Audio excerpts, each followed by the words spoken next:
నమస్తే, welcome to special focus. రష్యాను ఇంట్లోకి వెళ్లి కొట్టొచ్చింది యుక్రెయిన్. ఏడాదిన్నర ప్లాన్ చేసి మరీ రష్యా గర్వంపై కొట్టింది. ఇదే ఇప్పుడు ప్రపంచ దేశాలను భయపెడుతోంది. ఆపరేషన్ స్పైడర్ వెబ్తో రష్యా మైండ్ బ్లాంక్ అయింది. కోలుకోలేనంత నష్టం వాటిల్లింది. ఇప్పుడు రష్యా ఏం చేయబోతుందన్నదే ప్రపంచ దేశాలను వెంటాడుతున్న భయం. యుక్రెయిన్ డ్రోన్ దాడులపై పుతిన్ మౌనం ఆ భయాలను రెట్టింపు చేస్తోంది.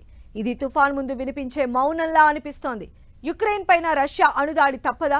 అసలు ఆ యుద్ధంలో ఏం జరుగుతోంది?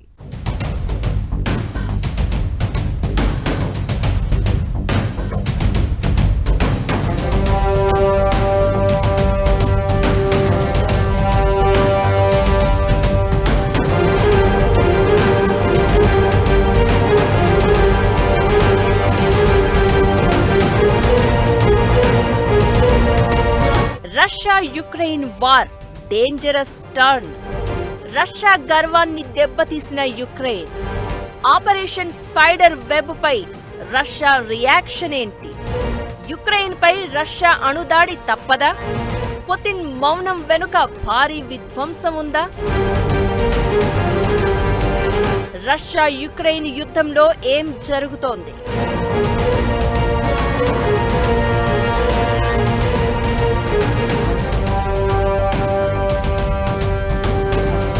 రష్యా యుక్రెయిన్ మధ్య 4 ఏళ్లుగా యుద్ధం సాగుతూనే ఉంది. ఎవ్వరూ తగ్గట్లే.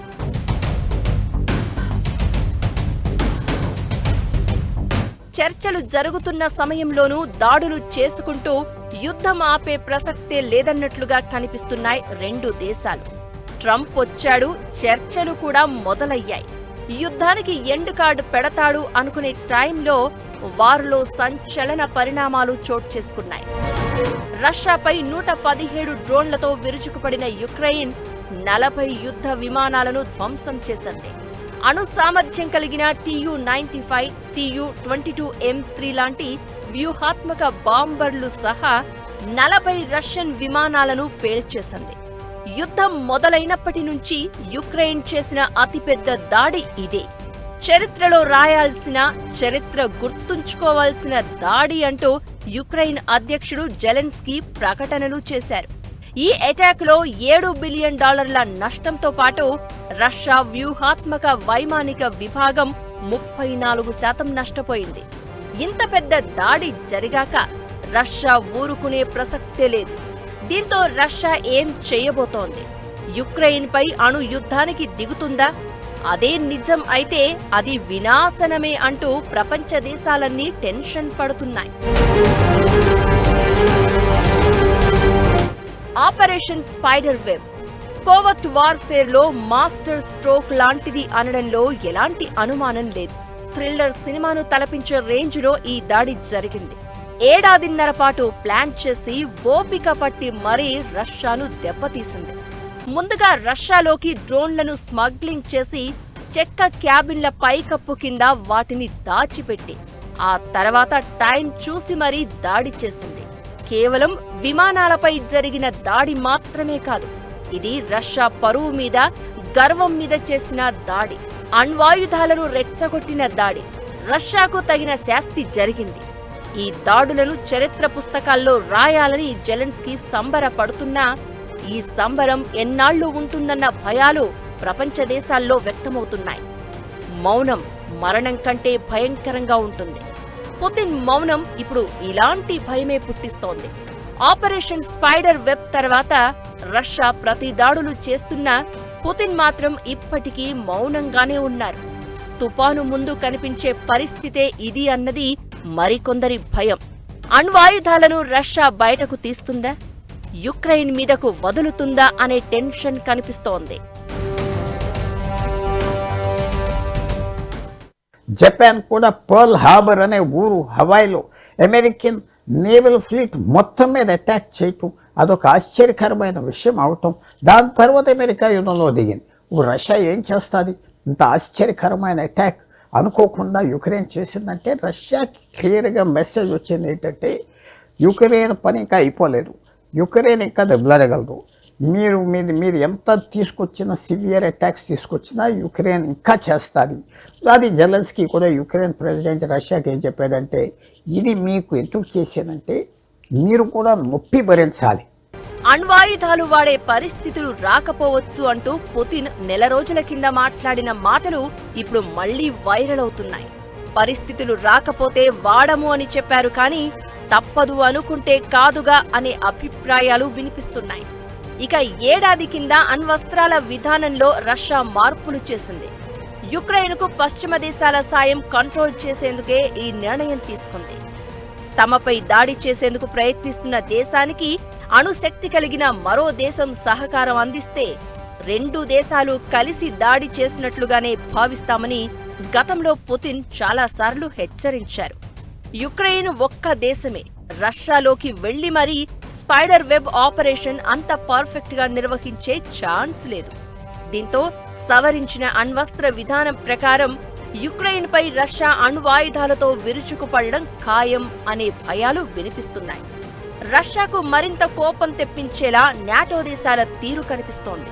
దీంతో జరగబోయే విధ్వంసాన్ని తలుచుకుంటేనే చాలా దేశాలకు వణుకు పుడుతోంది.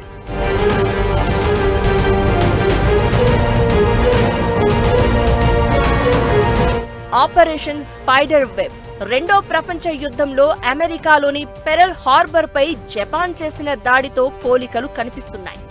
ఈ దాడి తర్వాతే అమెరికా అణుబాంబు ప్రయోగం చేసింది. ఇప్పుడు రష్యా కూడా అదే చేయబోతుందా? అదే జరిగితే పరిస్థితి ఏంటన్నదే చాలా మంది భయం.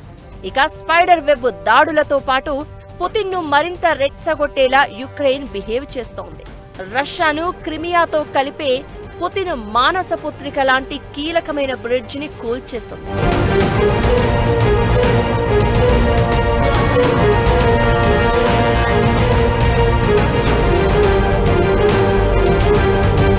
అండర్ వాటర్ ఎక్స్ప్లోజివ్స్ పెట్టి మరీ ధ్వంసం చేసింది. స్పైడర్ వెబ్ తో కంపేర్ చేస్తే ఇది పెద్ద నష్టం కాకపోయినా రష్యా పుతిన్ పరువుపై మాత్రం భారీ దెబ్బే. ఇకటు యుక్రెయిన్ కు ఏకంగా 1,00,000 డ్రోన్లు పంపించేందుకు బ్రిటన్ అంగీకరించింది. 2026 ఏప్రిల్ నాటికి డ్రోన్ల సరఫరా పూర్తి చేస్తామని హామీ ఇచ్చింది. ఇది రష్యాను మరింత రెచ్చగొట్టే చర్య అనడంలో ఎలాంటి అనుమానం లేదు. ఇక యుక్రెయిన్ కు త్వరలోనే 50 దేశాల డిఫెన్స్ కాంటాక్ట్ గ్రూప్ బ్రసెల్స్ లో కీలక సమావేశం నిర్వహించబోతోంది. రష్యాపై దీర్ఘశ్రేణి ఆయుధాలు ప్రయోగించకుండా యుక్రెయిన్ పై ఇప్పటివరకు విధించిన ఆంక్షలను పశ్చిమ దేశాలు తొలగించాయి. దీంతో ఇక ముందు యుక్రెయిన్ వార్ స్ట్రాటజీలు మారిపోయే ఛాన్స్ ఉంది. అదే జరిగితే రష్యా కూడా దూకుడు చూపించే అవకాశం ఉంటుంది. ఇలా పరిణామాలన్నీ యుక్రెయిన్ పై రష్యా అణ్వాయుధాలను సంధించడం ఖాయమనేలా కనిపిస్తున్నాయి. అదే జరిగితే మూడో ప్రపంచ యుద్ధమే.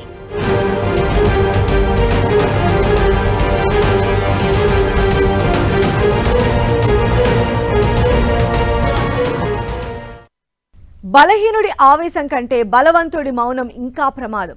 పుతిన్ని చూసి ప్రపంచం మాట్లాడుకుంటున్న మాట ఇదే. దేశ భూభాగంలోకి వచ్చి దాడి చేయడం అంటే పరువు మీద కొట్టినట్లే. అలాంటి దాడి జరిగిన తర్వాత కూడా పుతిన్ మౌనంగానే ఉంటున్నారు. ఎందుకు? ఏం చేయబోతున్నారు? అణువాయుధాలు బయటకు తీయడం ఖాయమా? న్యూక్లియర్ వెపన్స్ ను మోసుకెళ్లే మిసైల్స్ రష్యా దగ్గర ఏమున్నాయి? అవి ఎంత ప్రమాదం? యుక్రెయిన్ పై అణువాయుధాలతో దాడి చేస్తే ప్రపంచ పరిణామాలు మారిపోవడం ఖాయమా?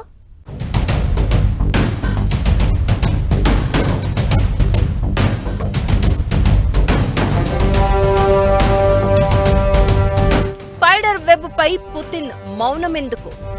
భారీ ప్రతీకార దాడికి ప్లాన్ చేస్తున్నారా? రష్యా దగ్గర ఉన్న అణు వార్ హెడ్లు ఎన్ని? రష్యా యుక్రెయిన్ యుద్ధానికి ఎండ్ లేదా?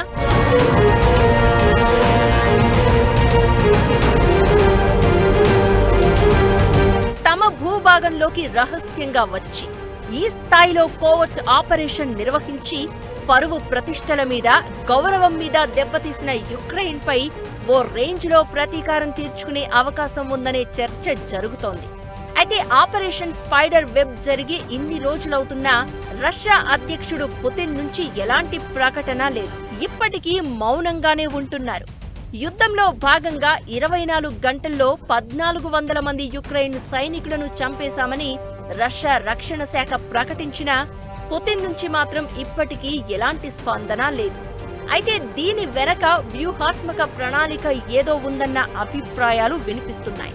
యుక్రెయిన్ కు ఏ అణ్వాయుధ దేశం సాయం చేసినా అణ్వాయుధాలు ఉపయోగించేలా విధానాలను పుతిన్ మార్చేశారు.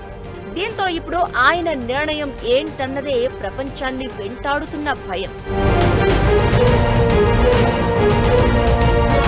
ప్రపంచంలో అత్యధిక అణ్వాయుధాలు కలిగి ఉన్న దేశంగా రష్యా మొదటి స్థానంలో ఉంది.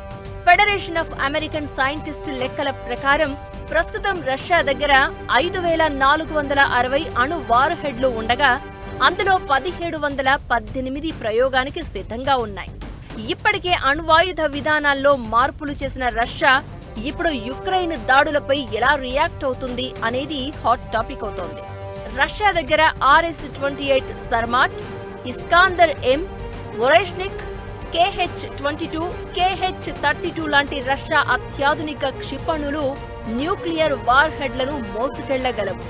ఇప్పుడు వీటి గురించి ప్రపంచవ్యాప్తంగా చర్చ జరుగుతోంది. RS-28 సర్మాట్ ను చూసి ప్రపంచమే భయపడుతోంది. టెస్టింగ్ లో సెట్ బ్యాక్ ఉన్నా దీన్ని మోహరించేందుకు రష్యా సిద్ధమవుతోంది. ఇది 116 అడుగుల పొడవు, 220 టన్నుల బరువు ఉండే ఇంటర్ కాంటినెంటల్ బాలిస్టిక్ క్షిపణి.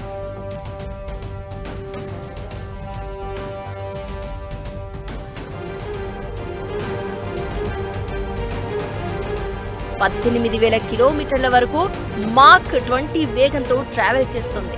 15 అణు వార్ హెడ్లను ఒకేసారి మోసుకెళ్లగలదు. ప్రతి ఒక్కటి హిరోషిమా బాంబు కంటే 2000 రెట్లు పవర్ఫుల్. ఒకసారి సర్మాట్ ను ప్రయోగిస్తే చాలా నగరాలను నాశనం చేయగలదు. ఇక ఒరేష్నిక్ మిసైల్, ఇది హైపర్సోనిక్ ఇంటర్మీడియట్ రేంజ్ క్షిపణి. 5000 కిలోమీటర్లు మాక్ 10 వేగంతో ప్రయాణించగలదు. ఒకేసారి 6 అణు వార్ హెడ్లను మోసుకెళ్తుంది. ఇది అన్స్టాపబుల్ అంటూ పుతిన్ చాలా సార్లు ఈ మిసైల్ పై ప్రశంసలు గుప్పించారు. ఇక ఇస్కాందర్ M, ఇది షార్ట్ రేంజ్ బాలిస్టిక్ క్షిపణి. రష్యా నుంచి శత్రు దేశం పైకి ప్రమాదాన్ని మోసుకెళ్లే మిసైల్. 500 కిలోమీటర్ల రేంజ్, మాక్ 7 వేగంతో వెళ్తుంది. అణు వార్ హెడ్లను మోసుకెళ్లగలదు. మాన్యువరింగ్ వార్ హెడ్ క్షిపణి రక్షణలను తప్పించుకుంటుంది. ఇక KH-22, KH-32 క్షిపణులను Tu-20M బాంబర్ల నుంచి ప్రయోగిస్తారు. ఆపరేషన్ స్పైడర్ వెబ్ లో యుక్రెయిన్ స్మాష్ చేసింది ఆ బాంబర్లని. టెక్నాలజీ పాతదే అయినా సృష్టించే బీభత్సం మాత్రం భారీగా ఉంటుంది. మాక్ 3.5 వేగంతో 1000 కిలోమీటర్ల రేంజ్ లో వెళ్తుంది. సంప్రదాయ వార్ హెడ్లతో పాటు అణు వార్ హెడ్లను కూడా మోసుకెళ్లగలదు. 2024లో యుక్రెయిన్ మీద ఇలాంటి 74 క్షిపణులను రష్యా ప్రయోగించింది. అణు బాంబులే కాదు, రష్యా దగ్గర జార్ బోంబా అనే హైడ్రోజన్ బాంబులు ఉన్నాయి. ఒక్క హైడ్రోజన్ బాంబు 3000 అణు బాంబులకు సమానం. దీంతో ఇప్పుడు రష్యా నిర్ణయం ఎలా ఉంటుందనే టెన్షన్ ప్రపంచాన్ని వెంటాడుతోంది. రష్యా ఏమాత్రం దూకుడు చూపించినా అది ప్రపంచం మొత్తం మీద ప్రభావం చూపించే అవకాశాలు ఉంటాయి. ప్రపంచం రెండుగా విడిపోయి 3వ ప్రపంచ యుద్ధం జరగడం ఖాయం. దీంతో కూడలిలో నిల్చుని మరీ రష్యా యుక్రెయిన్ మధ్య పరిణామాలను ప్రపంచ దేశాలు పరిశీలిస్తున్నాయి. ఒక్కటి మాత్రం clear, Ukraine operation spider web అనేది రష్యా బలహీనతలను బహిర్గతం చేసింది. అయితే ఇది గాయపడిన సింహాన్ని రెచ్చగొట్టినట్లయింది. మరి పుతిన్ తీసుకోబోయే చర్య ఎలా ఉంటుంది? అది ప్రపంచానికి విపత్తుగా మారుతుందా అనే భయాలు కనిపిస్తున్నాయి. ప్రపంచ దేశాలు రష్యా మీద ఓ కన్నేసి ఉంచాలని, ఈ సమస్యకు ఓ పరిష్కారం చూపించాలనే చర్చ జరుగుతోంది.